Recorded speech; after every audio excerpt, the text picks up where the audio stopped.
Colleagues sir ಇದೆಲ್ಲ ಸುಮ್ಮನೆ ಯಾಕೆ ಮೈ ಮೇಲೆ ಹೇಳ್ಕೊಂತೀರಾ ಅಂತ ನೀವು ಹೇಳಿದ್ರೆ ಸರ್ ನಾವೇ ಹುಡ್ಕೊಂಡು ಹೋಗ್ತೇವೆ. ಮೈ ಮೇಲೆ ಹೇಳ್ಕೊಳ್ಳೋದು ಪ್ರಶ್ನೆ ಅಲ್ಲ, ಸರಿನೋ ತಪ್ಪು ಅದೇ ಪ್ರಶ್ನೆ. Constitutional or unconstitutional, that's all I am asking. ನಾನು ಇವಾಗ ಸ್ವಲ್ಪ ಆಳವಾಗಿ ಓದ್ತಾ ಇದ್ದೀನಿ. ಅವರಿಗೆ ಫಂಡಿಂಗ್ ಹೆಂಗೆ ಬರುತ್ತೆ ಅಂತ ನಾನು ಕೇಳಿದ್ರೆ ಅವ್ರ ಹತ್ರ ಉತ್ತರನೇ ಇಲ್ಲ.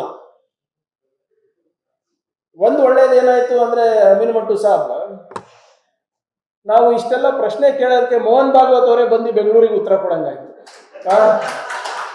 ಅವ್ರೇನು ಹೇಳ್ತಾರೆ, ನಾವು ರಿಜಿಸ್ಟ್ರೇಷನ್ ಮಾಡ್ಕೊಳ್ಳೋ ಅವಶ್ಯಕತೆ ಇಲ್ಲ ಅಂತ, because there are body of individuals ಅಂತ ಹೇಳ್ತಾರೆ. ಬ್ಯಾಂಗ್ಳೂರ್ ಕ್ಲಬ್ ಗೊತ್ತಲ್ಲ ನಿಮಗೆ?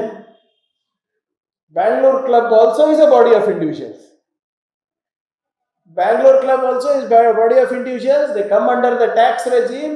They come under the Constitution of India. ಇವರು ಇಲ್ಲ ನಾವು ಏನು ಕಟ್ಟೋದು ಬೇಡ ಅಂತ ನಾನು ತಿಳ್ಕೊ.